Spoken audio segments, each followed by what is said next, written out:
Good afternoon, good morning, and good evening.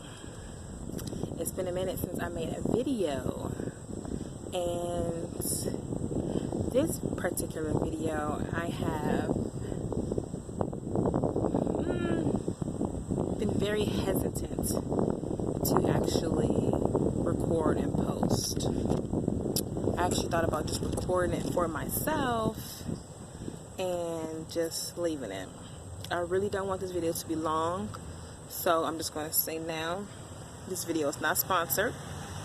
And I'm also going to say that if you have any questions, you can comment below or send me a direct message.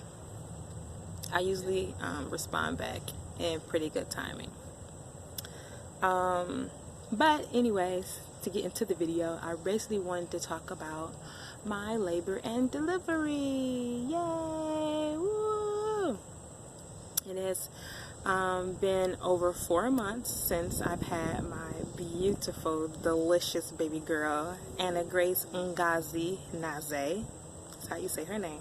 Anna Grace is her first name, which is basically double grace. Anna with 2 N's is Hebrew for Grace, and then it's hyphenated with Grace. That's the first name, and then her middle name is Ngazi. Is how you pronounce it. It's Nigerian for blessing. It's spelled Ngozi, and then Naze. It's her last name.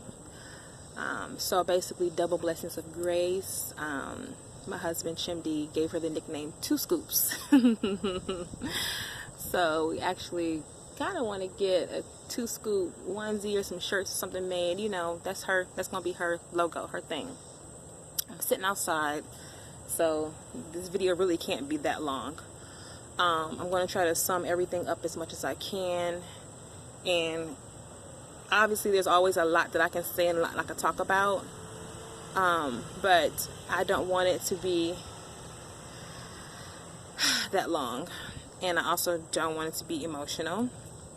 Okay, so if you've seen a lot of my other videos, you've seen I talk about supernatural childbirth, and that was like my main book. It still is my top book in pregnancy and just faith in general, and building up faith for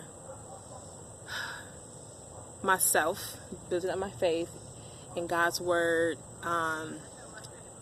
and what he promises for us in regards to being able to conceive during our pregnancy, during the labor and delivery, and then afterwards.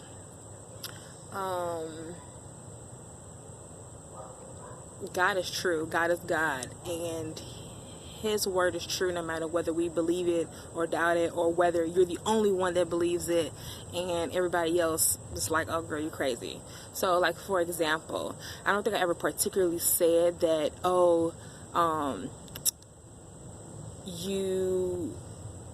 to have a supernatural childbirth that you won't experience pain. Well, there's plenty of people who experience pain in the Bible. You know, us not being under the curse, you know, no, I would like to say for myself that I was holding on to that it wouldn't be this just traumatic, blood-hurtling time. No, I labored for 56 hours, and from the start until I actually had her, and it was not a painful thing. Like, seriously, I went natural all the way up until I got to 10 centimeters, and I was pushing, and the doctor, she put her hands in me and she said, you have a rare pelvis. Your pelvis is too small. Your baby's not going to make it through. And I say baby because we waited until the birth to find out her gender. So exciting. We may do it again in the future for our second child too. But anyways, so of course, after all that I was going through, even having to get frustrated with one doctor who I just couldn't stand, and maybe 2 nurses out of every shift change there was, I mean, I got to the hospital Monday morning at 4 centimeters. Then I'm looking at my notebook because I wrote down notes. Then by that nightfall, I got to, or it's about like, yeah, 11 a.m. I was at 4 centimeters and 80% effaced. By 5:30, I was at 5 centimeters, 90% effaced. By 10:15 at night, I was 6 to 7 centimeters. Then I I didn't eat, and that was on Monday the 18th. I didn't have Anna Grace until Wednesday, March 20th. Okay? And I was frustrated because, I couldn't have my water birth experience at Atlanta Medical Center because they said that my doula, or not my doula, my midwife assigned to my doctors had to be on call for my doctors at the time. Even though one of them was there for Southside Medical Center, it didn't work in that sense. So if you really want to have a natural water birth, make sure you are at a place that literally just does those. Because if you're at a hospital or a clinic or center that does both, more than likely, just brace yourself. Just prepare for it. And I prepared for it, so that wasn't the hard part. What really sucked is that I got all the way to 10 centimeters, and then I was told that look at me, I'm 190 pounds. I'm, 5'10". And you telling me my pelvis is too small? My baby was born 6 pounds, 6 ounces. What are you telling me? So that was frustrating, and it really got to me.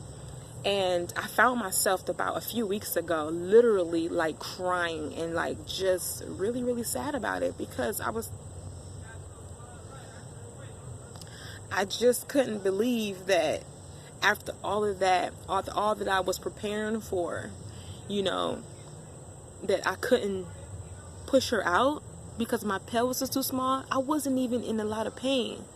But thank God for my friend Tracy Braylock. She was my virtual doula. Y'all need to hit her up. I'm going to try to tag her in this if I can. She is a registered nurse, and she's naturally birthed all 4 of her kids. And she was assisting me on the phone, throughout the process. And my husband was there doing what he could. Thank God for everyone. And I thank God, for my girlfriend, Alvi, my small group leader, being able to speak with her afterwards, as well as Tracy, because it's something that is just crazy. And a lot of women are being told that. But let me tell you something. You're not less of a woman if you have this amazing, amazing plan. Mind you, I was able to go through most of my birth plan, except for that part. I didn't have